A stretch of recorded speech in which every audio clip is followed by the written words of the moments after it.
بداية تحية لمشاهدينا الكرام على البث المباشر لمركز مالكوم كير كارنيجي للشرق الأوسط. يسعدني اليوم أن أقدم لكم هذه الحلقة النقاشية وأن أشارك فيها مع زملائي حارث حسن وخضر خضور، وهما باحثان غير مقيمان في مركز مالكوم كير كارنيجي للشرق الأوسط. حارث باحث مختص في الشأن العراقي، له عدة بحوث ودراسات تدور حول سياسات الهوية والقوى والأحزاب الدينية في العراق. خضر باحث في الشأن السوري، وله أيضا عدة بحوث ودراسات تدور حول طبيعة العلاقات العسكرية المدنية في سوريا ومعضلة الهويات المحلية في المشرق بشكل عام. تتطرق حلقتنا اليوم إلى التطورات على الحدود العراقية السورية جراء الحرب على داعش والقضاء على التنظيم.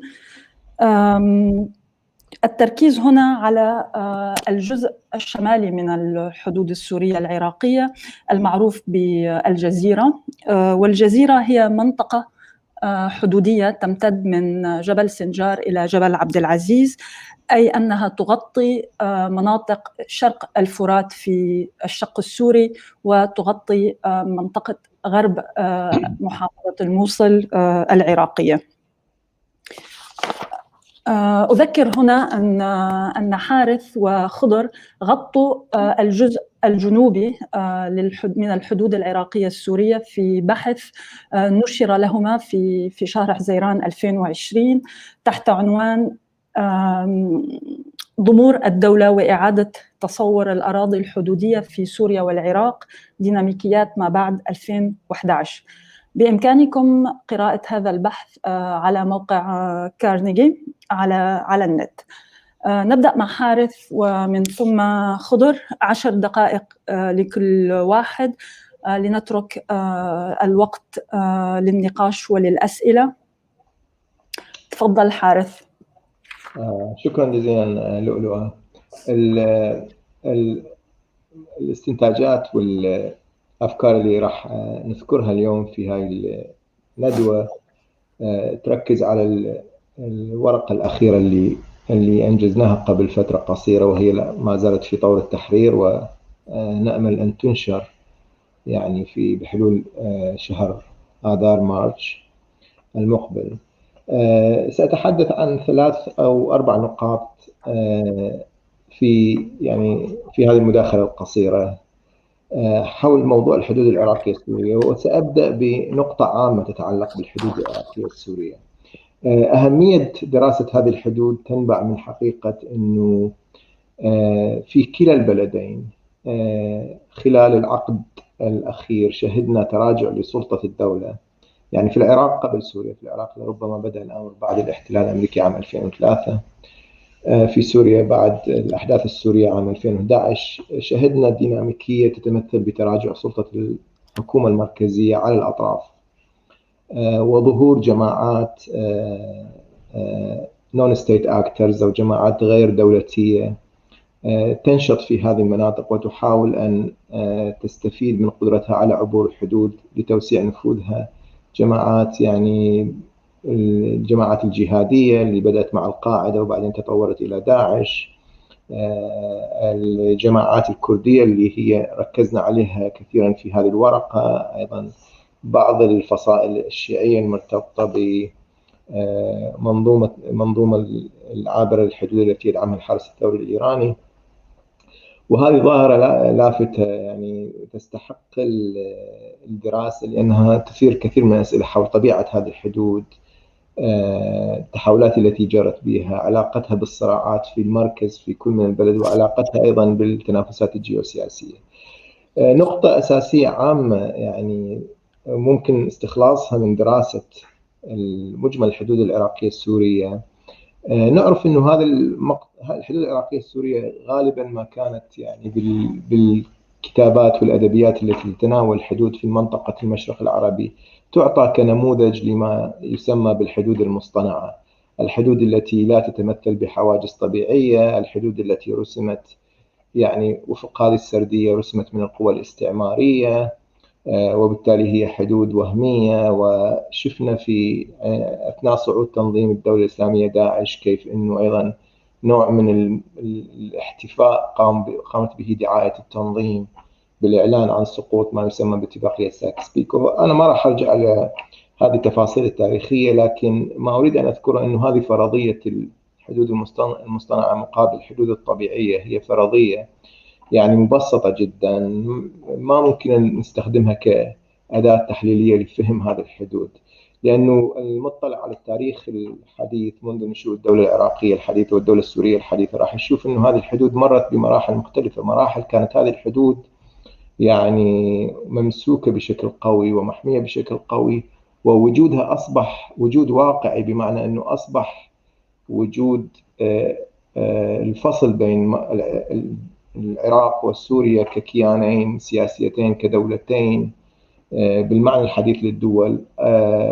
هذا الفصل أصبح مجسد بوجود قوى أمنية تابعة للطرفين تحرس الحدود، بوجود سلطات جمارك، أيضا في وعي السكان المحليين الذين يعيشون على جانبي الحدود فكرة أنه الهوية العراقية والهوية السورية أيضا بدأت تشكل جزءا من خريطتهم الذهنية، من فهمهم لوجودهم الاجتماعي والسياسي.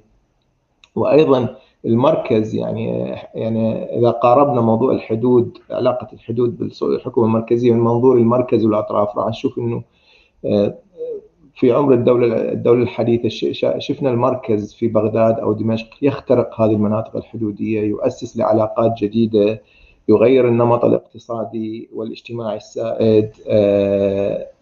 كل هذه الديناميكيات تركت أثرها، بحيث ما عاد ببساطة القول أنه كل شيء يتعلق بأن هذه الحدود وهمية ومصطنعة وغير ذلك. لا، لازم ننظر إلى الديناميكيات والتطورات من منظور تاريخي، وأيضا إلى مدى اختراق الدولة المركزية للمناطق الحدودية. من هذا المنظور النقطة الواضحة أنه مع تراجع سلطة الحكومتين المركزيتين في بغداد ودمشق على الحدود العراقية السورية، شهدنا نمو تيارات جماعات مسلحة غير حكومية أيضا عندها منظور عابر للحدود، يعني سواء بشكل منظور جهادي يدعو لقيام الدولة الإسلامية يؤكد على الهوية السنية الذي مثلته داعش، أو منظور يؤكد على تضامن الشيعي العابر للحدود الذي يعني نراه مثلا مع الميليشيات الشيعية التي انتشرت على جانبي الحدود، أو منظور أيضا يركز على الهوية الكردية والتضامن الكردي عابر الحدود، مثل ما شفنا بصعود نفوذ حزب العمال الكردستاني اللي نعرفه بشكل مختصر بالبكك.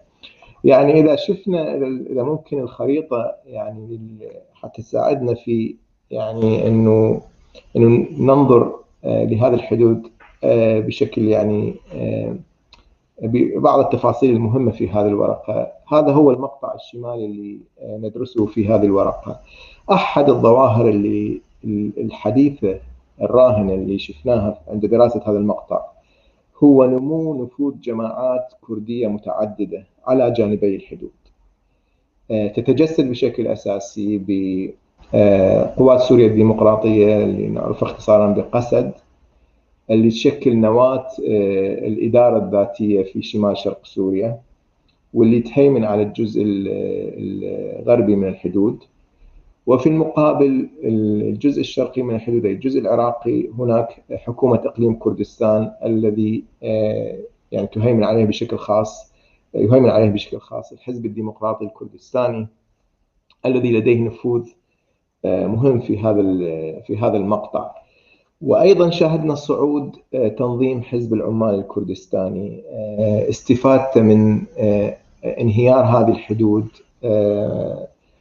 من الأحداث في سوريا لتوسيع نطاق انتشاره ونفوذه، فنشوفه موجود سواء على شكل تحالفات مع أحزاب محلية في سوريا والعراق، مع وحدات حماية الشعب في سوريا، مع وحدات حماية سنجار في العراق، وأيضا موجود أيضا عبر مقاتلي اللي يعبرون هذه الحدود بشكل متواصل ومستمر. يعني بشكل أو بآخر ما نراه في هذا المقطع الشمالي من الحدود هو ظهور ما ممكن أن نسميه بالحدود الكردية. وهذا التطور مهم يعني غير مسبوق في تاريخ الدولة الحديثة في البلدين، وأيضا إلى تأثير جيوسياسي كبير من ناحية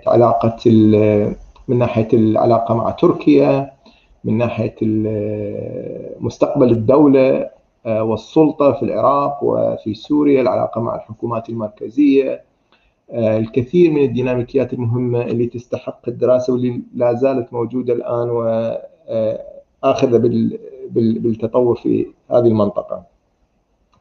الشيء الآخر أنه مع نمو نفوذ القوى الكردية في هذا المقطع راح شفنا التنامي أيضا التنافس بين هذه القوى حول النفوذ والسيطرة، وبشكل خاص التنافس بين الحزب الديمقراطي الكردستاني وبين حزب العمال الكردستاني. هذا التنافس يعني تنامى مع اختلاف أجندة الطرفين في سوريا. يعني عندما استطاع حزب العمال الكردستاني من خلال العلاقات التاريخية مع وحدات حماية الشعب والأحزاب الكردية في شمال شرق سوريا، وأعتقد خضر راح يفصل في هذا الموضوع، استطاع أن يبني وجودا مهما خصوصا من خلال الصراع مع داعش وظهور تنظيم قسد وتمكن حزب العمال الكردستاني من نشر مقاتلي أو عناصر مرتبطة به في هذه التنظيمات. وأيضا في منطقة سنجار في العراق اللي هي منطقة حدودية، هنا شهدنا نفوذ حزب العمال الكردستاني يتصاعد. يعني سنجار كانت تقليديا منطقة نفوذ الحزب الديمقراطي الكردستاني، خصوصا بعد عام 2003 الحزب الديمقراطي الكردستاني كان صاحب السيطرة الأمنية الأساسية في سنجار، وأيضا الإدارة المحلية في سنجار كانت خاضعة لسيطرته. بعد انسحاب الحزب عام 2014 مع قيام داعش بالهجوم على سنجار، اللي نعرف أنه هي يعني تسكنها السكان يزيديين، ظهر حزب العمال الكردستاني مستفيدا من الوضع في سوريا أيضا كمدافع عن السكان اليزيديين، وساهم أيضا في تسهيل مهمة خروج الكثير من اليزيديين هروبهم من سنجار عبر الحدود العراقية السورية. ومنذ ذلك الوقت بدأ يبني نفوذه في سنجار. وبمرور الوقت يعني الحزب العمال خلق تحالفات براغماتية خصوصا مع قوات الحشد الشعبي اللي أيضا لها تواجد في سنجار، وتم طرد الإدارة اللي كانت خاضعة لسيطرة الحزب الديمقراطي الكردستاني، وتم تشكيل إدارة ذاتية يعني لحزب العمال الكردستاني نفوذ كبير فيها.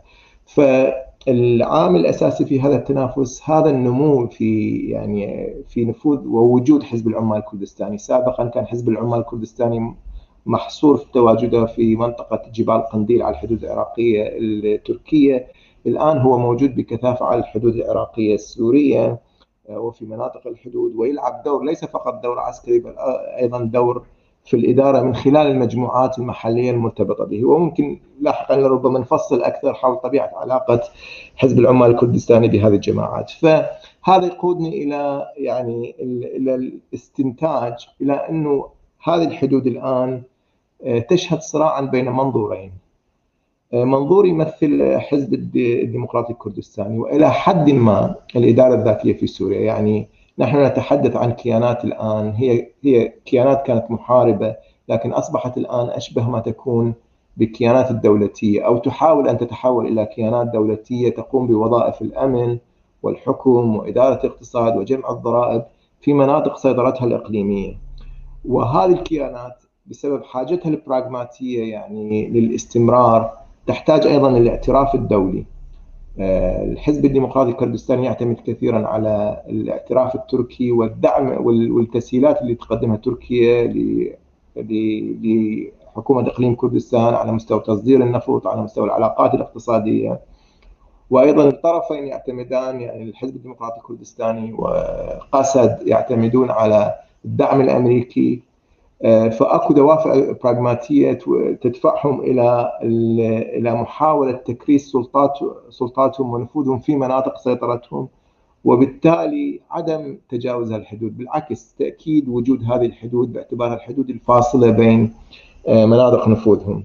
لكن في حالة حزب العمال الكردستاني نحن نتعامل مع منظور ثوري، مع منظور راديكالي، منظور يريد أن يتجاوز الحدود، يريد أن يستفيد من وجوده على جانبي الحدود، وأيضا إدماج هذا الوجود بمنظوره عن الإدارة الديمقراطية المحلية اللي يحاول يطبقها في سوريا وفي سنجار. وهذا التنافس في رأيي راح يشكل مستقبل هذه الحدود، خصوصا لأنه يستدعي يعني الكثير من هنا اللاعبين الآخرين. يعني تركيا الآن تقوم بحملة عسكرية مكثفة منذ منتصف عام 2020 في شمال العراق، والآن يعني اليوم الرئيس التركي هدد بأنه حتى مستعد للدخول عسكريا إلى سنجار في حالة فشل حكومة إقليم كردستان والحكومة الاتحادية بطرد حزب العمال من هناك. أيضا موضوع وجود داعش والدور اللي تلعبه قسد في مواجهة داعش، الوجود الأمريكي في هذه المناطق، كلها عوامل مؤثرة، لكن كلها أيضا تلتقي وتنصب في هذا التنافس. والنقطة الأخيرة اللي أريد أذكرها هنا إنه ما أتوقعه إنه في المستقبل راح يكون هناك دفع أكثر باتجاه فصل حزب العمال الكردستاني عن الجماعات المحلية الموجودة في سوريا والموجودة في سنجار من الجانب العراقي، من أجل إعطاء هذه الجماعات استقلالية أكبر وإدماجها بصيغ الإدارة المحلية الموجودة.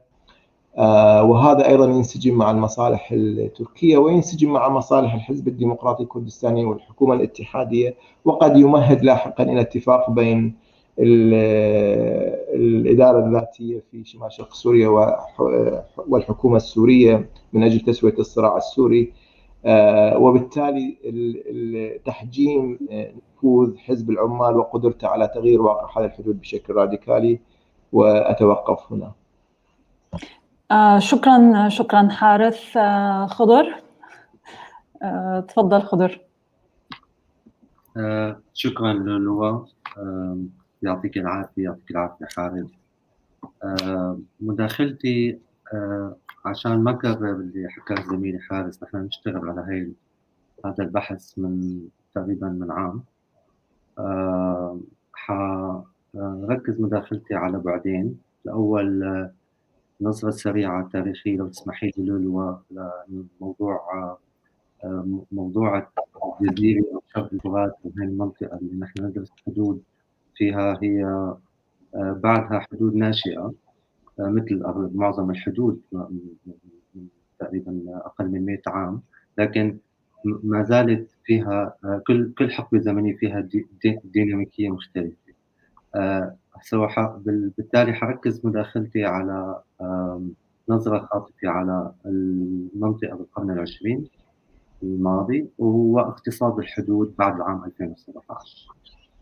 الفكرة الأساسية اللي تضيف عليه عم تفضل في زميلي حارس هي أن الحدود اليوم أكثر تماسكا من أي وقت مضى من تأسيسها من تقريبا عشرينات وثلاثينات القرن الماضي لليوم. لأعطي بس أكثر سياقات على تأسيس الحدود. من العام 1920 للعام 1933 استمرت عملية ترسيم الحدود 13 عام، منها 6 سنوات الأولى من 20 ل 26 كانت حروب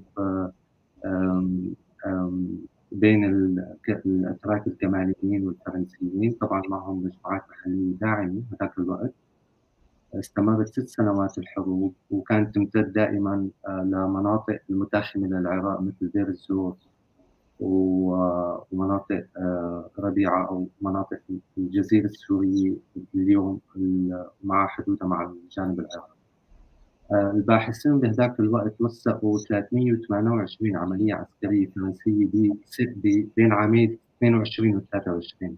هذا الرقم بيورجينا تعقيدات إنشاء الحدود أو ترسيمها بهذاك الزمن. يعني بالنهاية هي حدود تأسست إذا صح التعبير بالدم، ما كانت حدود متفق عليها فقط، لأنه النظرة اللي عندنا إياها اليوم بالقراءة، نعمل قراءة أولية، هي عبارة عن اتفاقية إن كان سايكس-بيكو أو لوزان،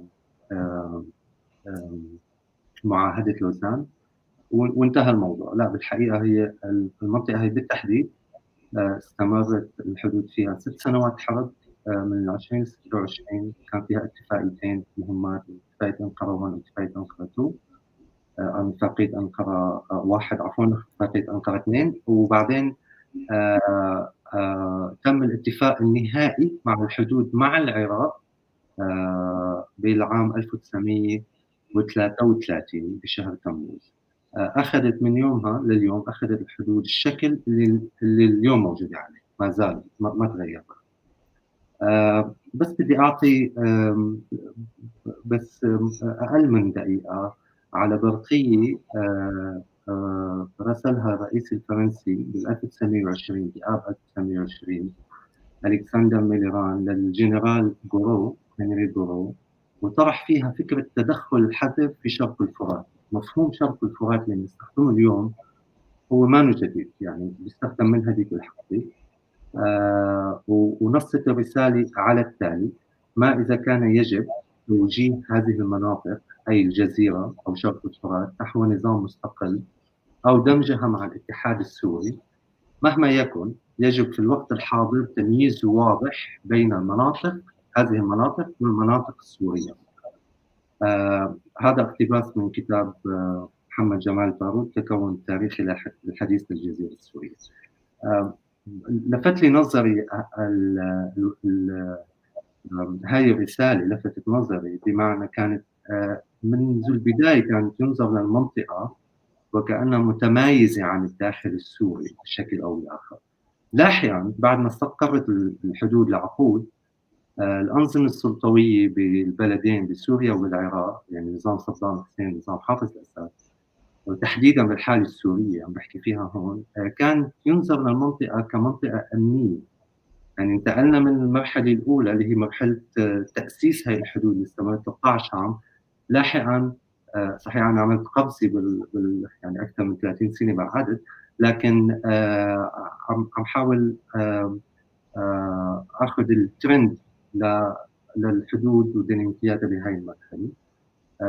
حكم الأسد بسوريا تعامل مع المنطقة كمنطقة أمنية، ما يعني حدودية، وكمان سوريا فيها كثير حدود بالجنوب، وإن كان بالأردن مع الأردن أو إن كان مع لبنان أو مع تركيا، لكن هاي المنطقة تحديدا تم التعامل معها كمنطقة أمنية. وعلى سبيل المثال أحد رجالات النظام الشهيرين خدم بالمنطقة من هو برتبة ضابط برتبة صغيرة، وطلع منه برتبة متقدمة، يعني طلع من المنطقة برتبة عمل. كثيرين من أبناء المنطقة بيعرفوا يعني إنه المنطقة كانت تدار بشكل أمني. وهي النظرة اللي كانت تنظر لها النظام بدمشق لمنطقة الجزيرة وشرق الفرات، واعتبارها منطقة حدودية مع العراق. القطيعة بين النظامين بالعام 1980 لنهاية التسعينات بين البعثين بسوريا والعراق أدت لعزل المجتمعات المحلية على جانبي الحدود. يعني على سبيل المثال قبيلة شمر موجودة في ربيعة وموجود في اليعربية، وهم نفس القبيلة، لكن في خط حدودي بيناتهم دولي. على مدار 20 سنة الروابط بيناتهم تقريبا تقطت، يعني بطلت موجودة. ومن ناحية ثانية مثال آخر، مدن التوأم مثل مدينة القائم ومدينة أبو كمال، نحن عملنا ورقة طويلة على هذا الموضوع. القطيعة اللي دامت تقريبا 20 عام قطعت كمان الروابط بين القائم وأبو كمال اللي كانوا هم تاريخيا وحدة إدارية واجتماعية واقتصادية واحدة تقريبا. لأنهي النقطة، فإذا الحدود أخذت أكثر من 13 عام للثقافة من ناحية، وقطيعة 20 عام بين نظام البعث وبين نظام بعث صدام ونظام بعث حافظ. هذا يعني الترند الأساسي كان بالقرن الماضي عن هي المنطقة الحدودية أو هذا المقطع الحدودي، هي حدود سياسية أمنية. هاي نقطة. ثانياً اقتصاد الحدود. التحول الهام اللي حصل ذكره زميلي حارس بالعراق هو الغزو اللي صار ب 2003، ولاحقاً التحول الأهم اللي صار بسوريا هو الثورة بال 2011. المشترك بيناتهم اثنيناتهم، واحد فكك الدولة المركزية بالكامل بالحالة العراقية، والآخر ضعف الدولة المركزية بالحالة السورية. وهذا أثر بشكل مباشر على المقطع الحدودي اللي نحن نتحدث عنه. فينا نشوف على الخريطة معبر سيمالكا في شخابور، هو مثال واضح أنا بدي أتوسع فيه شوي. هو بأقصى الشمال الغربي من سوريا، الشمال الشرقي من سوريا، الشمال الغربي من العراق. سيمالكا. هذا المعبر حقيقة حالة المعبر تستدعي الواحد وقت يفكر فيه. من ناحية هو معبر على نهر دجلة، يعني هو معبر تحتاج تعبر من خلال، سابقا كانوا يعبرون من خلال الزوارق النهرية، اليوم بيعبروه من خلال جسر عائم منشؤوه بالعام 2013. طبعا القيادات الأحزاب الكردية بالعراق بالفترة يعني سابقا بالثمانينات والسبعينات والثمانينات كانت تستخدم هذا المعبر للوصول أو الخروج من العراق، وصول لدمشق وممكن للعالم الخارجي. لكن اللي بيعنينا هون وقت لحظة انسحاب النظام بصيف 2012 من كل المنطقة ولنهاية العام 2017 للاستفتاء اللي صار في استفتاء الاستقلال اللي صار بشهر أيلول عام 2017 في كردستان العراق، المعبر يستخدم كوسيلة ضغط سياسي بين حكومة الإقليم من جهة وحزب الاتحاد الديمقراطي، أو بمرحلة مراحل كان في كيان اسمه مجلس الشعب لغرب كردستان من جهة أخرى. على سبيل المثال السلطات بإقليم كردستان بالعراق أغلقت المعبر الحدودي في شخابور، سيمالكا في شخابور، في شهر أيار 2013. طبعا قرار الإغلاق حسب المزاعم هذاك الوقت هو قيام بعض الأطراف من الاتحاد الديمقراطي أو مجلس الشعب لغرب كردستان باستغلال المعبر لمصالح خاصة. وبالشهر ذاته كان في احتجاز ل 75 عضو، يعني حزب الاتحاد الديمقراطي احتجز 75 عضو من حزب البارتي السوري المقرب من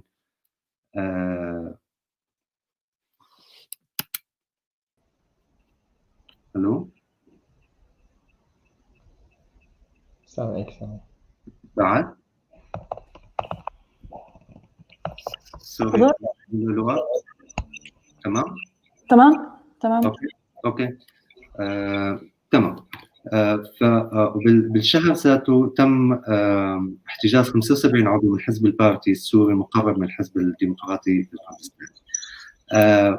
غالبا ما يتم بهي المرحله بهالفتره بين عام 2012 وعام 2017 يتم ربط فتح المعبر مع اتفاقات سياسيه وقعت بين المجلس الوطني المدعوم من الحزب الديمقراطي الكردستاني وبين الاتحاد الديمقراطي او مجلس الشعب لغرب كردستان. بمعنى أنه نفتح المعبر من جانب حكومة الإقليم، نفتح المعبر مقابل العودة لاتفاقات هولر 1 وهولر 2. هاي اتفاقات تمت بين الأعوام 2012-2013 بين المجلس الوطني وبين الاتحاد حزب الاتحاد الديمقراطي. وكان من أحد ما اتفق عليه أنه تم إدارة مشتركة لكل منطقة شرق لكل منطقة الجزيرة ما فيها المعابر. هاي الديناميكية على جانبين الحدود تغيرت بعد الاستفتاء. ديناميكية استخدام المعابر كوسيلة للضغط السياسي تغيرت بعد الاستفتاء على استقلال كردستان، وهذا أدى إلى أزمة اقتصادية كبيرة مع الإقليم. كان تداعيات إعلان الاستفتاء والخصومة مع الحكومة المركزية ببغداد كان له تداعيات اقتصادية كبيرة على الإقليم. ومن ذلك يعني من هذاك الوقت لليوم الحركة التجارية مع الجانب السوري معبر فيش خابور مثال افتتحت. يعني حاطي بعض الأرقام وحاول إنهي مداخلتي. المنطقة ككل منطقة شرق الفرات هي منطقة معزولة، إذا نطلع عليها هي منطقة من الجانب التركي موجود في حدود ممكن بأي لحظة تتحول لجبهات، ومع النظام هناك حدود كمان أو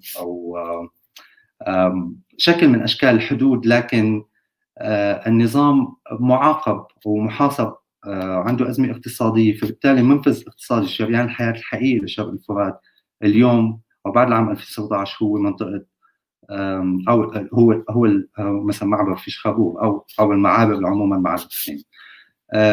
لكن هذه كمان خلقت ديناميكية جديدة على الحدود. يعني على سبيل المثال صار في شركة خاصة من جانب حكومة الإقليم اسمها ستير جروب، وشركة ومن الناحية هاي الشركة بتجني ضرائب وعندها رجال أعمال معروفين بيحتكروا بعض المواد الأساسية، فبالتالي هي مورد مهم لبعض الجهات بحكومة الإقليم. من الجانب السوري في منظومة عمل أخرى هاي تورجينا التمايز بين حزب الاتحاد الديمقراطي وبين بالتمايز بين الجانب السوري والجانب الكردي، بين الأكراد بين الجانبين السوري والتركي، بغض النظر عن التسميات. بس نحن عم نشوف الموديل أو نموذج العمل الاقتصادي على الحدود. من جانب الحكومة الإقليم مثل ما قلت إنه في ستر جروب هي شركة خاصة، أما من جانب السوري هناك منظومة تعاونيات، يعني مثل تعاونية هفكرتن، هي تعاونية أسستها يعني هي صيغة مشتركة بين الإدارة الذاتية من جهة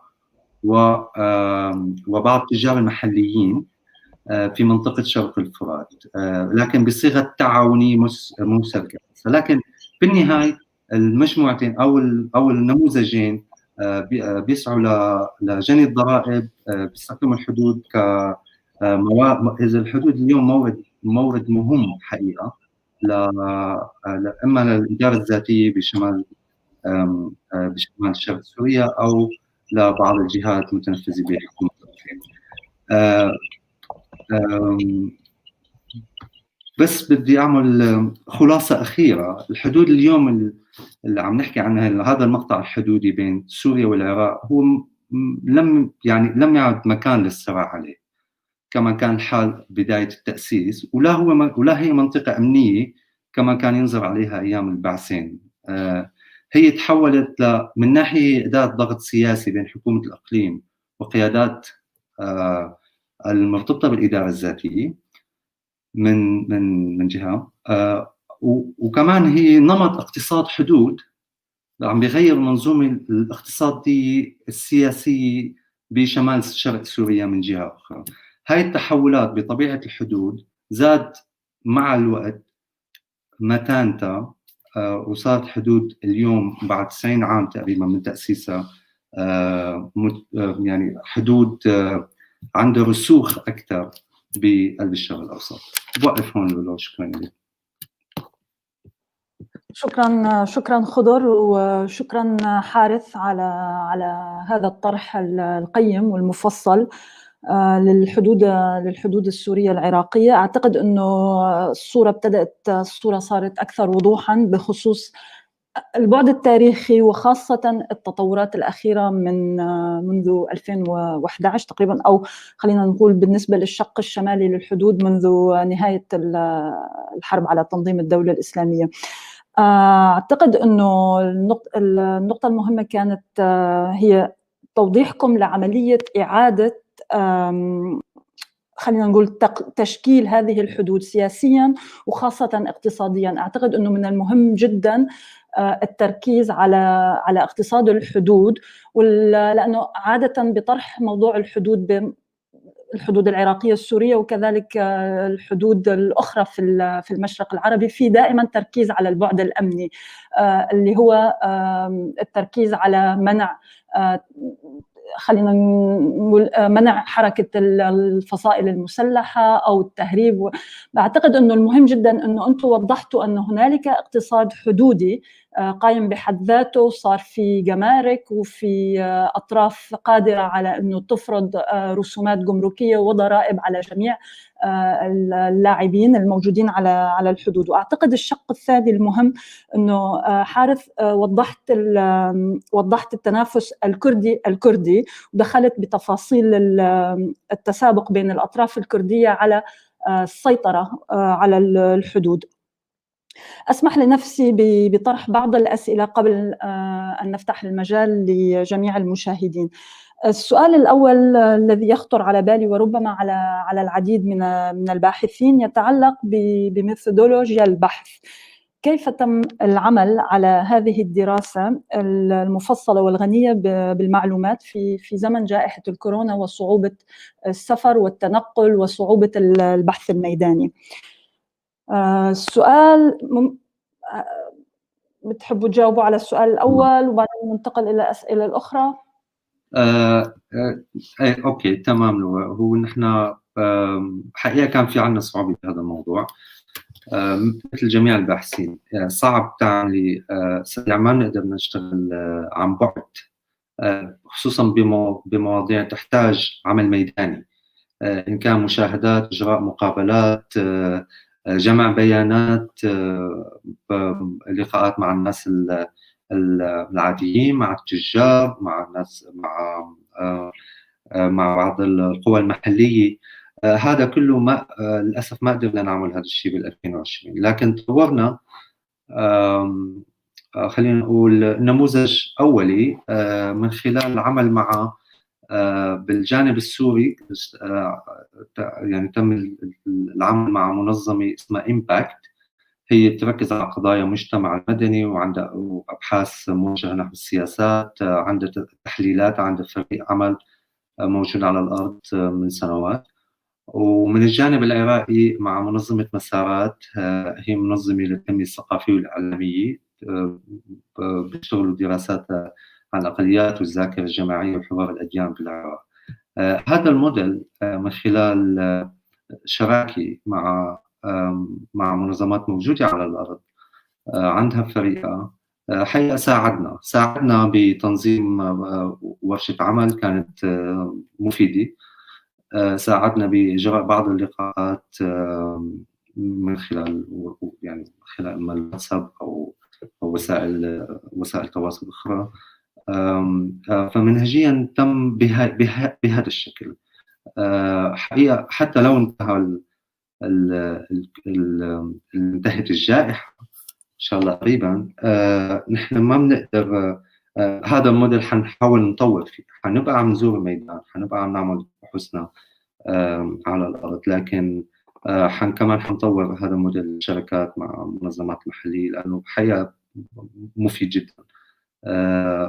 غير كمان هو بيساعدنا الوصول لمعلومات يعني جودة عالية، لكن هو كمان من خلال إشراك بعض المنظمات مثل إمباكت ومسارات بالعملية نفسها بيضبط جودة التحليل، يعني بيخلينا نكون قدر الإمكان قريبين من الواقع على الأرض. فمنهجيا اشتغلنا بهذه الطريقة. شكرا خضر. سؤالي الثاني ربما يكون موجه أكثر للحارث. حارث، قلت أنه هذه المرة الأولى في تاريخ الدولتين العراقية والسورية تتمكن فيها القوى الكردية بمختلف أنماطها، المسلحة والغير المسلحة، البراغماتية أو الراديكالية أو الممأسسة مثل حكومة إقليم كردستان، أو شبه الممأسسة مثل ما هو الحال عليه في الشق السوري.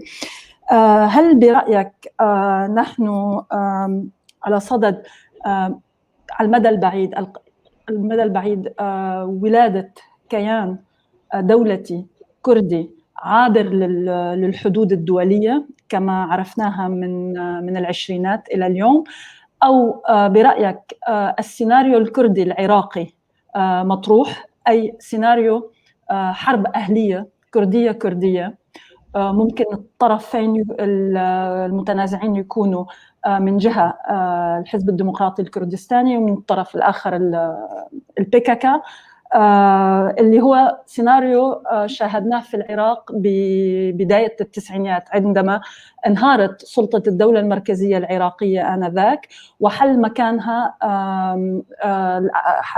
الأحزاب الكردية، البارتي واليكتي. قبل ما يتوحد الإقليم شاهدنا مرحلة اقتتال كردي كانت دامية جدا، وراح ضحيتها تقريبا 3000 إلى 5000 مقاتل كردي.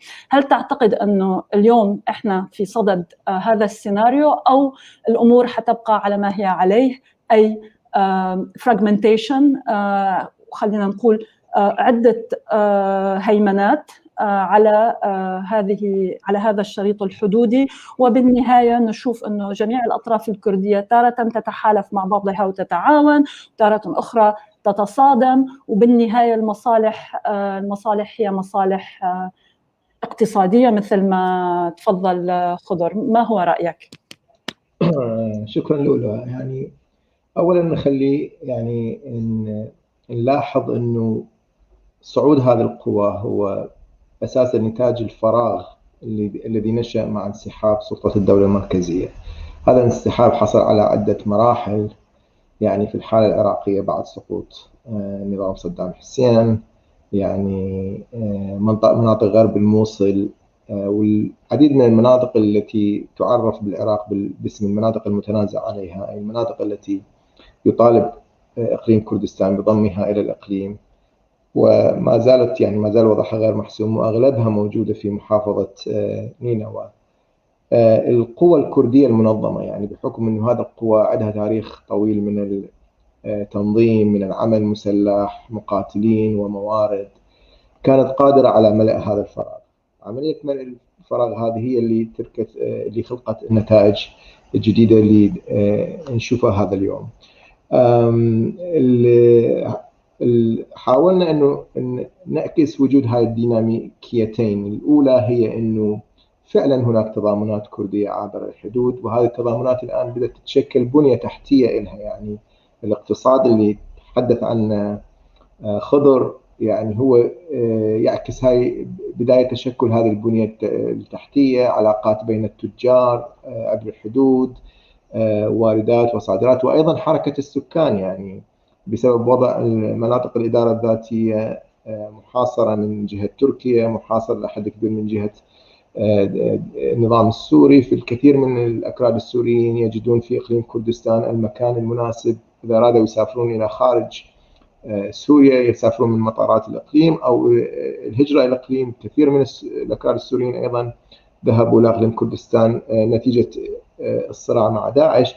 كل هذا خلق نوع من التضامنات العابرة للحدود، واللي استفاد منها تنظيم مثل PKK حزب العمال، لأنه هو بطابعه الآن هو تنظيم عابر للحدود، يعني هو أيضا يتكيف مع البيئات المحلية التي يتحرك فيها. لكن هنا يعني هذه النقطة يعني لربما مهمة أن نركز عليها.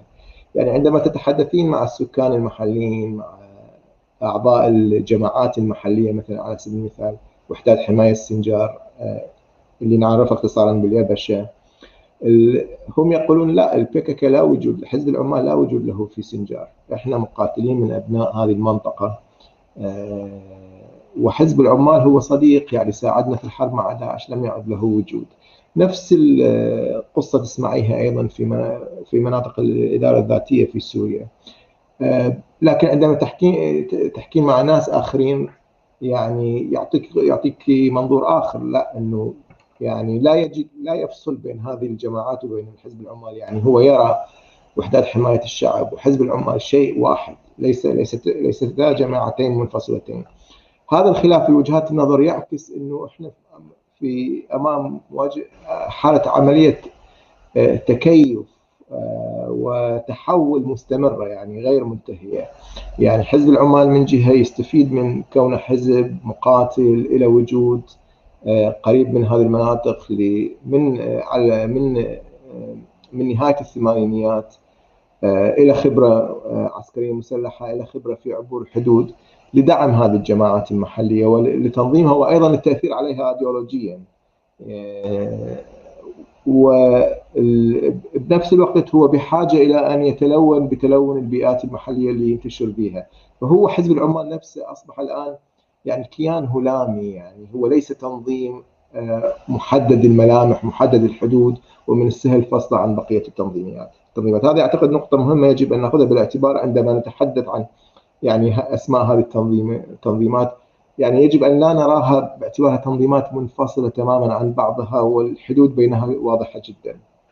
هي جزء من الحالة الهلامية الكلية في هذا الجزء من الحدود والمناطق الحدودية.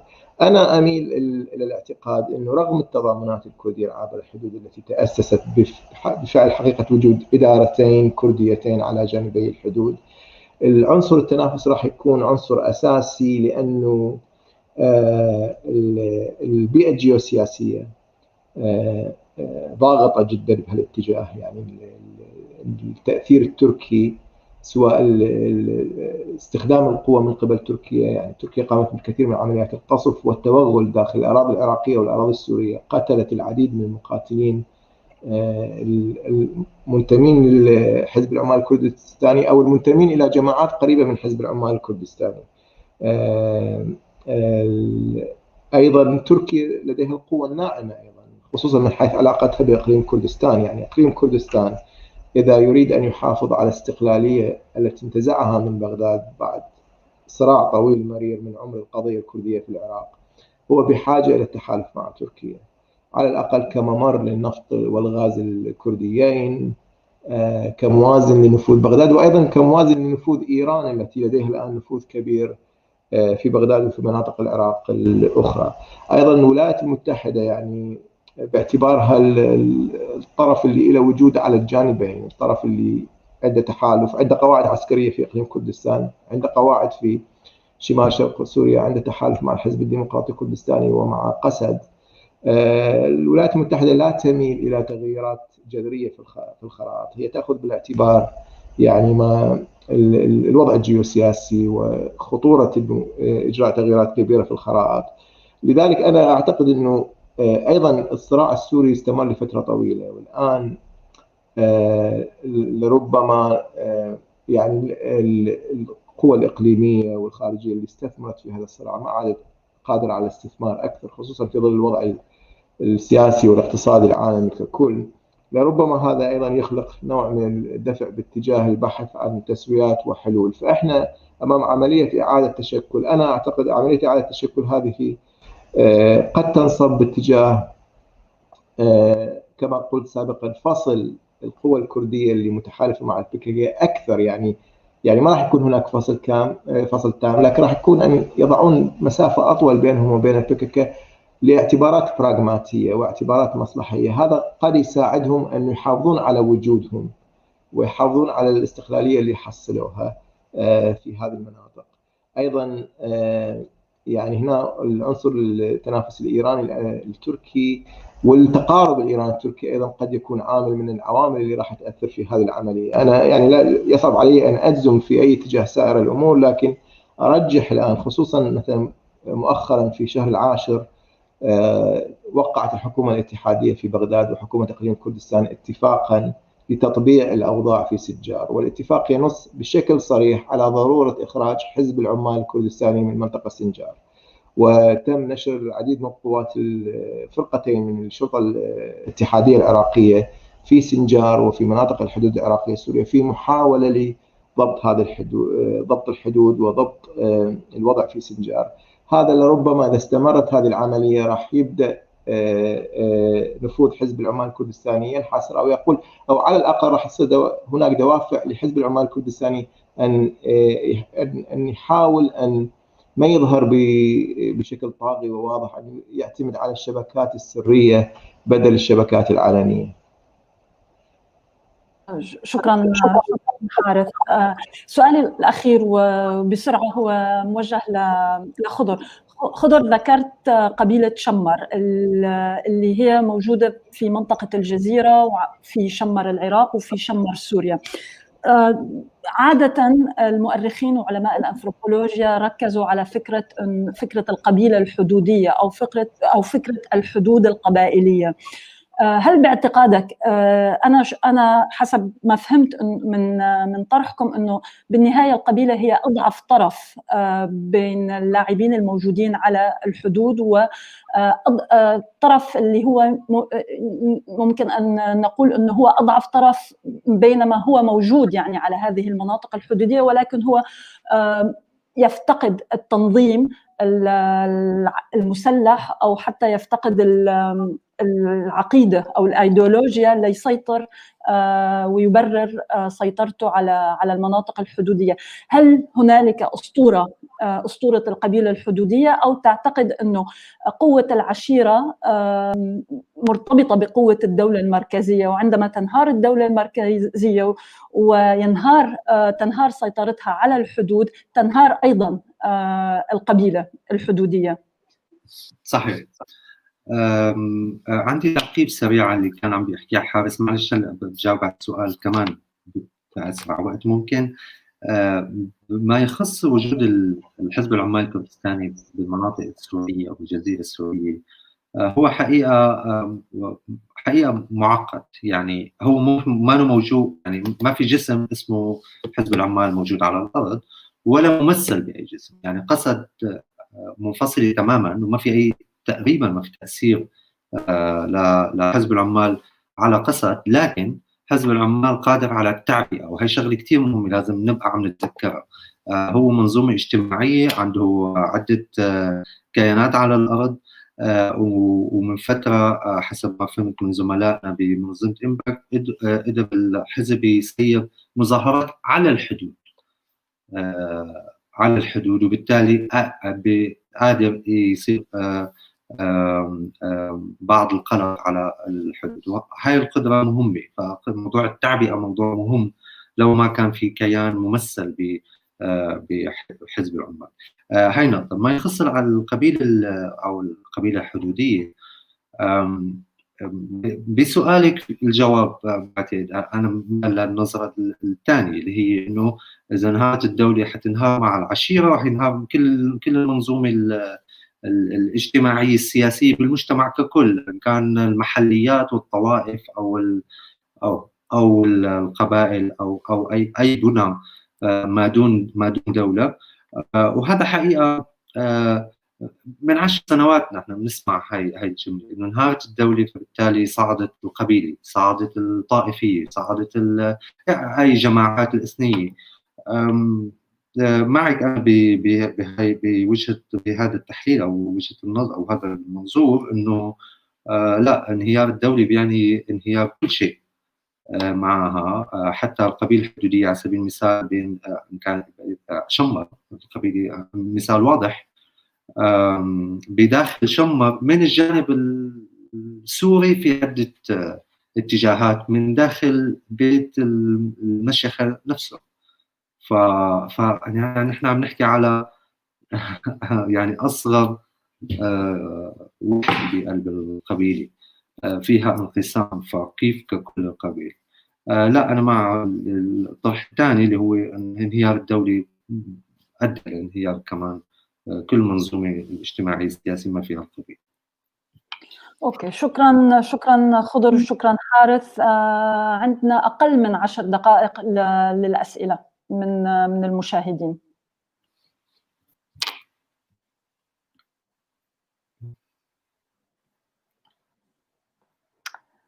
أنا عم شوف أسئلة من عندي، إذا أنا ما عم شوف الأسئلة. خضر، وصلت أوكي. سؤال: لماذا يقتصر هذا النقاش على متحدثين عرب على الرغم من أن الموضوع على الكرد؟ ما جاوب هل أنا هيك. يكون من الممكن استضافة أكاديميين أكراد من كردستان العراق أو من سوريا؟ الدكتور أزاد ديواني يطرح هذا السؤال. طيب تمام. أنا بس بحب أقول للدكتور أزاد، حقيقة هذا نحن اللي عم نعمله هلا هو جزء من مشروع بدأنا فيه بالعام 2018 عن كامل الحدود السورية العراقية، وعملنا ونظمنا عدة لقاءات وورشات عمل مع زملائنا الباحثين الأكراد إن كانوا بالإقليم أو إن كانوا من الجانب السوري من جانب الإدارة الذاتية، فهم مسبقا موجودين بهذا النقاش.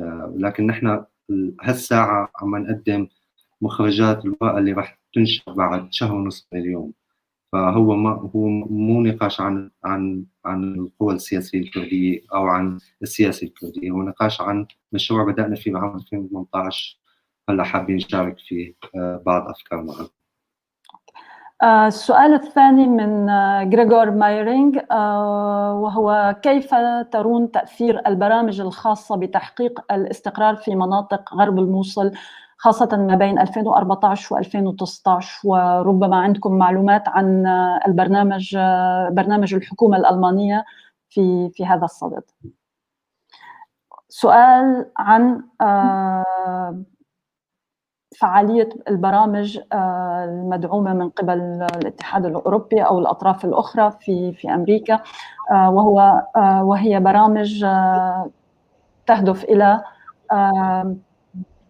تحقيق الاستقرار في هذه المناطق الحدودية. رأيكم بهذه البرامج الدولية؟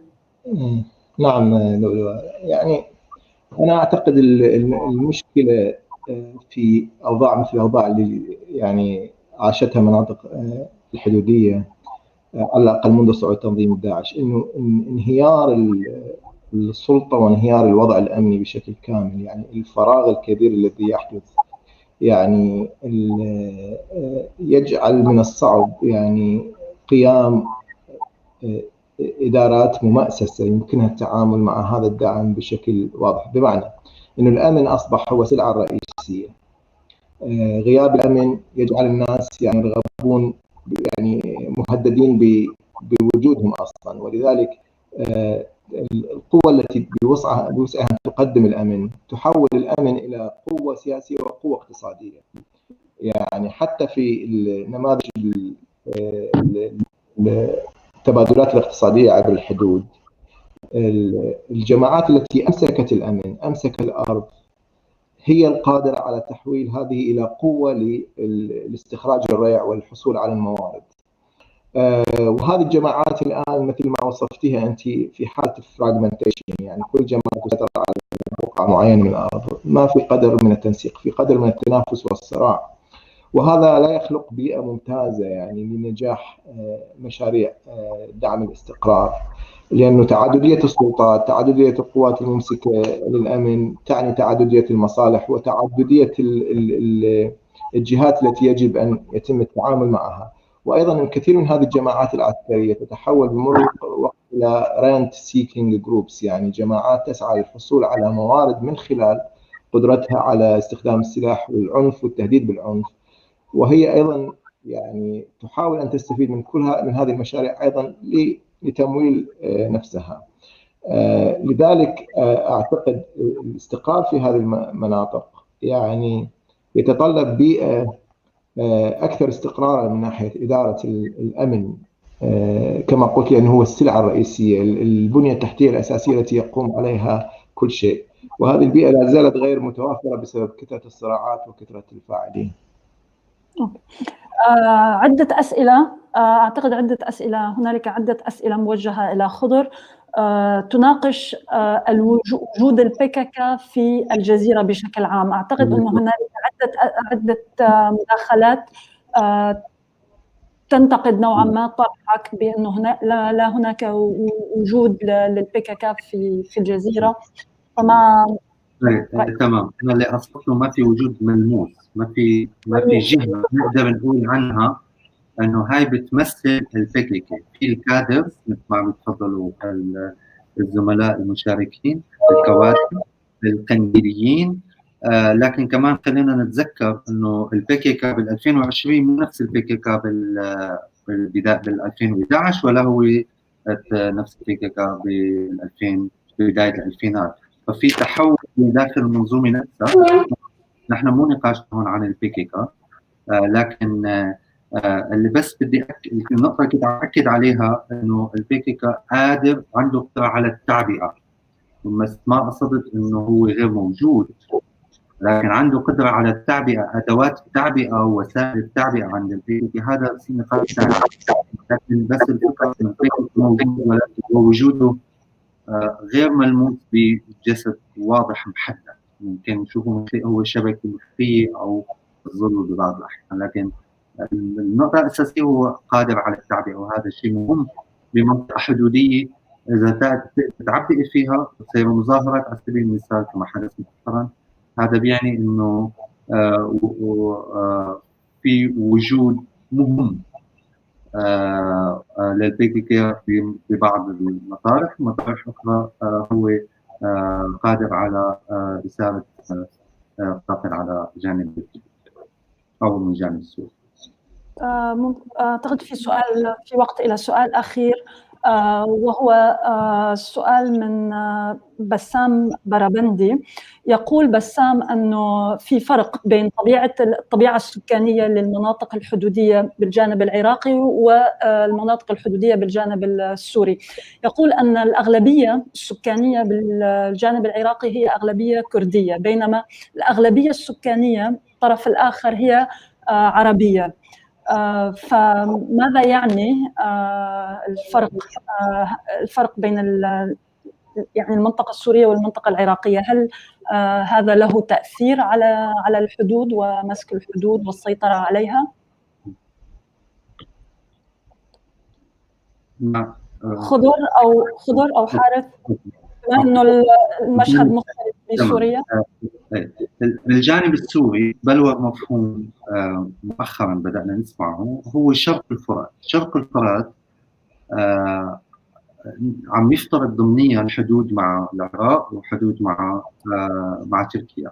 يعني خط الحدود مع العراق هي صحيح مثل ما تفضل السيد بسام، هي منطقة مخلطة من ناحية ديموغرافية، حتى على مستوى نماذج الحكم المحلية فيها متمايزة بين الجزيرة، بين إقليم الجزيرة كانتونات، وبين المجالس المدنية بالرقة. بس لكن وقت ننظر على المنطقة ككل كمنطقة اقتصادية سياسية واحدة ولها حدود مع جارتها العراق، اللي هون عراق كردستان وعراق الحكومة المركزية. بهاي الحالة إذا تثبت هذا المفهوم اللي هو شرق الفرات، نحن قدام سيناريوهات متعددة، يعني حقيقة موضوع مفتوح للنقاش. لكن إذا مفهوم شرق الفرات بطل موجود ورجعنا للموديل السابق، موديل المحافظات، محافظة الحسكي، محافظة دير الزور، محافظة الرقة، كمان هذا له سيناريوهات. هذا متعلق بطبيعة الحل بسوريا أو نهاية الحرب بسوريا أكثر ما هو متعلق بالحدود نفسها. شكرا خضر. أعتقد أنه الوقت انتهى مع الأسف الشديد. شكرا للزميلين خضر وحارث، وأتمنى أنه تكون هذه الجلسة النقاشية كانت مفيدة بالنسبة للجميع وبالنسبة لطرح مفاهيم أخرى للحدود. وأعتقد أنه كان من المهم جدا التركيز على الشق الاقتصادي، على الجانب الاقتصادي للحدود، والتفكير بالانقسامات الكردية والمنظور البراغماتي والمنظور ربما يكون راديكالي للحدود العراقية السورية وطريقة إدارتها من قبل الأطراف الكردية. شكرا جزيلا للمركز كارنيجي أليكس اللي هو كان بيدير الجلسة من بالكواليس. شكرا لكم جميعا، وشكرا للمشاهدين وللأسئلة. شكرا.